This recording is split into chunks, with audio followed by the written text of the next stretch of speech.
Hi everyone! Good morning! I'm back! This is Sam Brusas and welcome back to my YouTube channel. Oh my gosh! This is it guys! Pag-uusapan natin ngayon, Miss South Africa Natasha Joubert. Anong reaction natin dyan? Yan ang tatalakayin natin ngayon. But before anything else, hello Philippines and hello beautiful people! Mabuhay! Kamusta kayong lahat? Sana lahat po kayo ay okay at safe ngayong araw na ito. At syempre, sa lahat naman ng mga bago nating subscribers dyan, hello po sa inyo lahat. Maraming salamat guys sa pag-subscribe ninyo, syempre dito sa channel ko. At syempre sa lahat naman ng makamamasang dyan na laging sumusuporta, araw-araw, lagi-lagi, maraming salamat guys sa inyo lahat. Syempre, usapang Miss South Africa tayo ngayon. So kahapon nga naganap na ang coronation night ng Miss South Africa na talaga namang masasabi natin, bongga, di ba?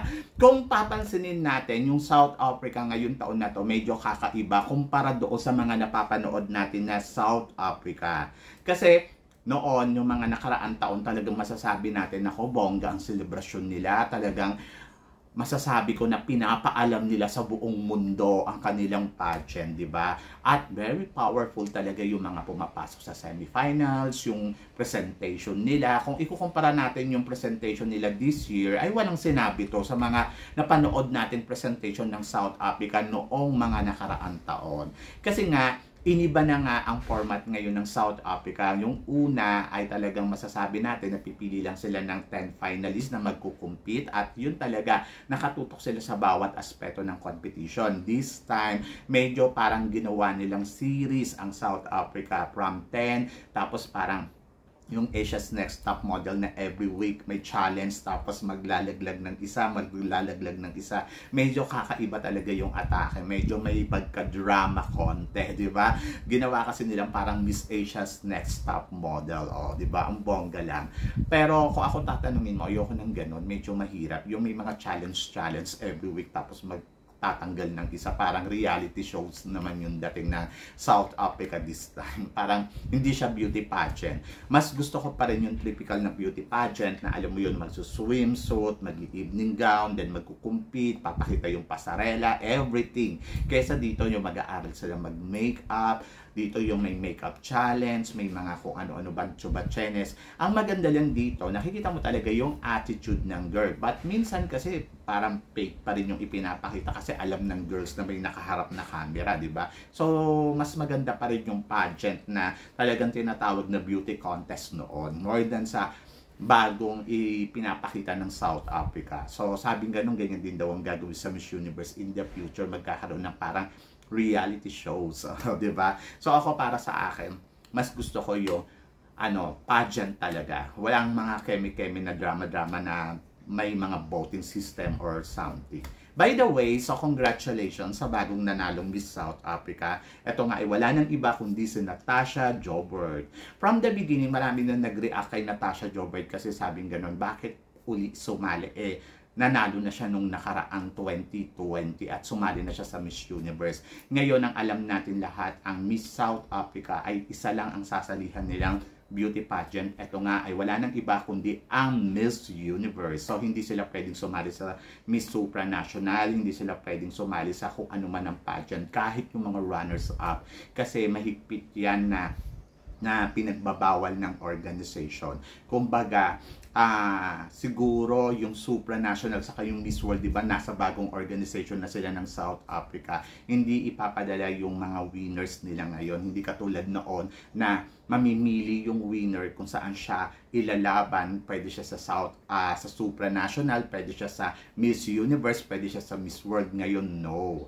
So, si Natasha, sa mga hindi nakakaalam, appointed lang siya noong 2020. Hindi siya yung eksaktong nanalong Miss South Africa. Ang pinili kasi ng winners nila noon ay pumunta sa Miss World kasi tawag dito, si Susubini Tonsi kasi kapanalo lang ng Miss Universe. So, ayaw nila ng prototype. So, mas gusto nila yung bagong ino-offer. Kaya, itong si Natasha Joubert, second runner-up sa Miss South Africa noong time niya, ayon, siya yung ipinadala sa Miss Universe. So, hindi siya nakapasok sa semifinals sa dahilan na siguro, una, parang magba-back to back na yung South Africa kasi parang sunod-sunod na yung pagkakapanalo nila sa Miss Universe na mataas na posisyon. Nandoon na nag-second runner-up, first runner-up sila, nag-Miss Universe sila, tapos nag-Miss Universe uli. Kumbaga sandwich win and then baka mag-back to back. So parang ayun yung nakikita natin dahilan. Kasi in fairness naman kay Natasha Joubert talaga at that time, masasabi natin na sobrang ganda, sobrang galing pagdating sa communication skills. So, talagang walang duda na makakapasok to at makakalaban ng bonggang-bongga. Pero nagulat tayo kasi hindi siya nakatungtong sa semifinals. So, yon. So, sa kabilang banda, marami nagsasabi na mukhang iba ang pinaburan ng Miss Universe organization, sinadyatong hindi makapasok sa semifinals. Kaya naman ngayon taon na to, nagulat yung lahat. Bakit uli sasali etong si Natasha Joubert dito sa Miss South Africa?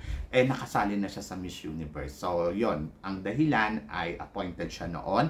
And then, pangalawang dahilan, yung pinaka-main reason talaga, hindi naman siya ang winners ng Miss South Africa. Natasha Joubert, ang goal niya kasi is to become a Miss South Africa this year. And then, yung last time na sumali siya noong 2020 is hindi naman siya ang title holder. And then, appointed siya as a Miss Universe. But this time, she's not appointed. She's a real win talaga ng Miss South Africa, and then obligasyon ng Miss South Africa na magpadala sa Miss Universe ng kandidata nila, at ito nga si Natasha Joubert ang ipapadala. So sa madaling salita, si Natasha Joubert pa lang ang kauna-unahang kandidata ng Miss Universe na makakasali ng twice sa kanilang pageant. O, di ba? So gumawa talaga siya ng history. Doon pa lang masasabi mo, nako, panalo na talaga si Natasha. Pero hindi ko sinasabi na siya ang mananalong Miss Universe. Panalo siya sa experience niya kasi parang nabigyan uli siya ng pangalawang pagkakataon na makapag-compete dito sa Miss Universe. So, yon. So, doon sa mga nagsasabi, pwede ba yon? I think yes. Kasi, syempre, aalamin naman yan ng organization from the beginning, di ba? Meron silang mga kontrata na binabasa na alam mo yon, na alam yan ng organization kung pwede pa ba sumali ang kandidata. So, ibig sabihin ba neto, etong si Rabia Mateo, pwede uling sumali sa Miss Universe Philippines? I don't think so. Kasi si Rabia at saka si Natasha, magkaiba ang kanilang, magkaiba yung kanilang tawag dito, posisyon. Si Rabia is officially winner ng Miss Universe Philippines, and I think give to add another chance naman sa iba, di ba? Kasi title holder ka na. So, bakit ka pa uli sasali? So, common sense na lang yon. And then, si Natasha Joubert is a second runner-up noong panahon niya. And then, I think this time, ayun nga. So, gusto niya uling sumali as a winner talaga. So, ayun, nanalo naman siya. So, magkaiba yung case, di ba, kung iisipin mo. So, malinaw naman na, okay, so i-accept mo. Kaya lang, pupunta uli siya sa Miss Universe. Ayun naman yung pinagkaiba. Yung kumbaga parang, dati na siyang kandidata sa Miss Universe, tapos ngayong kandidata uli. Bakit naman si Gary McCary, di ba, dati, naging, tawag dito, naging, naging candidates na siya ng Miss Intercontinental sa mutya ng Pilipinas. Tapos nag-first runner-up siya at that time. And then sumali uli siya. Tapos, ayun, nag-winner naman, di ba? So, first runner-up uli. So, yun. So, ibig sabihin, hindi lang sa Miss Universe yung may mga nakakaranas ng mga ganitong experience na twice sumali. Either tayong Pilipino ay nakaranas na tayong sumali sa pageant ng 2 beses. Bakit natin ko questionin itong si Natasha? Kung allowed naman ng organization na pwede naman siyang sumali sa Miss Universe at this moment, di ba? So, ngayon, hindi naman ibig sabihin na sumali na siya, ay siya na yung panalo. Papatunayan niya yan sa sarili niya. Medyo mabigat na hamon to, kasi kung iisipin mo, papatunayan mo sa organization na talagang you deserve it. At saka, syempre, malaking hamon to sa kanya kasi pinagkatiwala sa kanya ng South Africa na ipadala uli siya sa Miss Universe na alam nila na hindi to nakapasok sa semifinal. So, ibig sabihin, naniniwala ang South Africa noon na hindi nakapasok si Natasha Joubert sa Miss South Africa because na nadaya siya. Ganon. Kasi para ipadala ka uli for the second time around, parang medyo ego to ego yan. Kasi kung ako, alam ko na hindi siya deserve it, hindi ko siya pasasalihin at hindi ko siya papanalunin, di ba? So, ibig sabihin, malaki ang tiwala ng organization ng South Africa dito kay Natasha at naniniwala sila na talagang pang Miss Universe itong si Natasha, kaya ipapasali uli nila sa Miss Universe. So, nakakatuwa kung iisipin mo. Talagang nandirito yung magre-revenge sila. Nandirito yung talagang no, patunayan natin na kaya natin ito, na mananalo tayo dito, na dapat nandun ka. So, ngayon, ayun yung aabangan natin dito kay Miss Natasha kung siya nga ay talagang kadapat-dapat maging Miss Universe. At kung siya nga ay talagang magaling. So, yun. Ayun yung papatunayan niya. Hindi lang sa South Africa, kundi sa atin lahat. Kasi, di ba, malaking katawa-tawa to kapag hindi na naman siya pumasok sa semifinals. Pero sa kabilang banda, ang nakikita ko naman dyan, medyo mag-ingat ka dyan.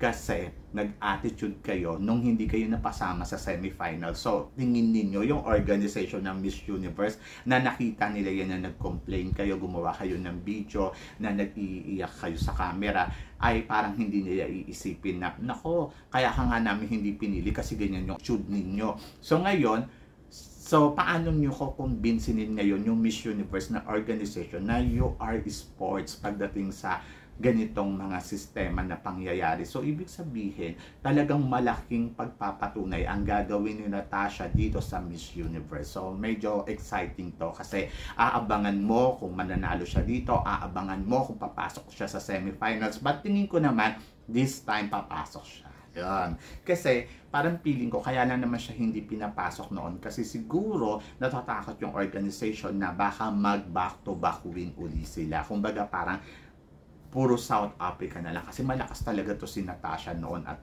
yung moment na yun noong 2020, kaya nakakagulat wala siya sa semifinals. Pero hindi sa lahat ng panahon ang magaling magsalita, maganda ay laging panalo. So may mga momento, may mga dahilan kung bakit ito ay hindi napapapasok. Ayun yung hindi natin alam kung bakit hindi nila pinasok si South Africa. So ang nakikita lang natin dahilan siguro dahil malakas sila kasi paulit-ulit na silang nananalo at iniiwasan ng manalo uli sila. So yun lang yung nakikita natin dahilan, but yung organization mismo hindi natin alam kung ano yung rason nila. So kung bakit nila pinayagan tong sumali uli dito sa Miss Universe, to prove herself siguro na parang sige, patunayan mo sa amin na talagang you deserve it to the title, di ba? So yun yung mga nakikita kong dahilan. So maganda to.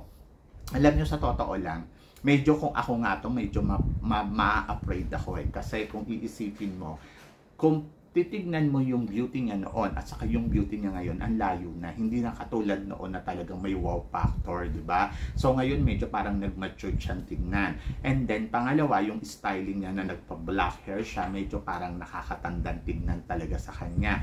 Pero sa kabilang banda, kung titignan mo naman yung positive side, ay medyo parang nag-mature naman itong si Natasha. Kasi kung the way kung paano siya mag-isip, kung paano siya lumaban sa pangarap niya, talaga namang makikita mo naman yung determinasyon niya. And then, wala yung pinagkaiba kay Michelle D. Si Michelle D sumali ng second time around for the Miss Universe Philippines at kailangan niyang patunayan yung sarili niya. So, it's a challenge, di ba? So, ako, para sa akin, is maganda yan kasi nakaka-inspired. Kung iisipin mo, makaka-inspired doon sa mga tao na nawalan ng pag-asa na I'll try it again. So, ibig sabihin na huwag kang mawalan ng pag-asa dahil pwede kang manalo sa kaikalawang pagkakataon kung talaga ipapakita mo yung lakas mo, ipapakita mo yung galing mo, at ipapakita mo yung tibay mo. So, yun yung maganda dito. So, magandang hamon to para kay Natasha dito sa competition ng Miss Universe. And then, hindi na tayo kailangan mag-complain na bakit uli siya sasali kasi let's see kung ano yung kaya niyang ibigay ngayon dito sa Miss Universe. Kung talaga bang she's the strongest more than before. So, yan. So, malalaman natin yan lahat sa darating na Miss Universe. So, ilagay mo sa listahan mo si Natasha Joubert dahil alamin mo kung ano ang kahinatnan niya sa laban niya ng Miss Universe. So, mahirap yan, guys. So, yun. So, ako naman, kudos naman. Gusto ko rin yung first runner-up nila na si Bryony kasi parang feeling ko malakas na kandidata din sana to. Kaya lang sabi ko nga, pinaboran ng judges, pinaboran ng organization itong si Natasha. So let's see, tingnan natin kung anong mangyayari sa kanila this year sa competition ng Miss Universe. So wala naman akong masyadong comment or complaint sa pagkakapanalo nito ni Natasha, kundi parang nandoon lang ako sa part na parang wow. So yon, ayun yung reaction ko na parang sige nga, tignan nga natin kung ano ang tibay mo sa competition ng Miss Universe. At kung mananalo siya, oh my God, ang laking successful yon. Kumbaga parang ang laking successful nyon para sa kanya. Kumbaga parang dapat ma-inspire tayo sa kanya kasi 'di ba, tayong mga tao na minsan akala natin na wala nang kahinatnan yung mga pangarap natin, but at the same time isa siyang magandang halimbawa sa atin lahat, 'di ba? So yon, so ako naman wala naman ako nakikitang mali kung sasali uli siya sa Miss Universe. Bring it on. So yon, so laban Miss South Africa, and then para sa akin isa tong magandang halimbawa sa atin lahat. So kayo guys, ano guys ang masasabi ninyo dito sa mga pinag-uusapan natin? Nagkaroon ba kayo ng disappointment dito sa bagong Miss South Africa? Tingin ninyo, aariba nga ba to sa kanyang competition sa Miss Universe? At anong nakikita ninyong mga magaganap sa darating na Miss Universe dito kay Natasha? Please comment below para at least malaman ko naman kung anong thought mo dito sa mga pinag-uusapan natin ngayon. So yun guys, maraming salamat po sa inyong lahat. Syempre sa walang sawang support na binibigay ninyo dito sa channel ko. At sa mga hindi pa po nakaka-subscribe dyan, please don't forget to click like and subscribe my channel. At i-click na rin po ninyo yung notification bell para lagi kayong updated, syempre sa aking mga chika. Sabi nga ganon, always keep smiling and always think positive. Walang imposible sa itaas, manalig lang tayo sa kanya. Kaya guys, hanggang dito na lang, hanggang sa muli nating chikahan! Paalam! Thank you guys!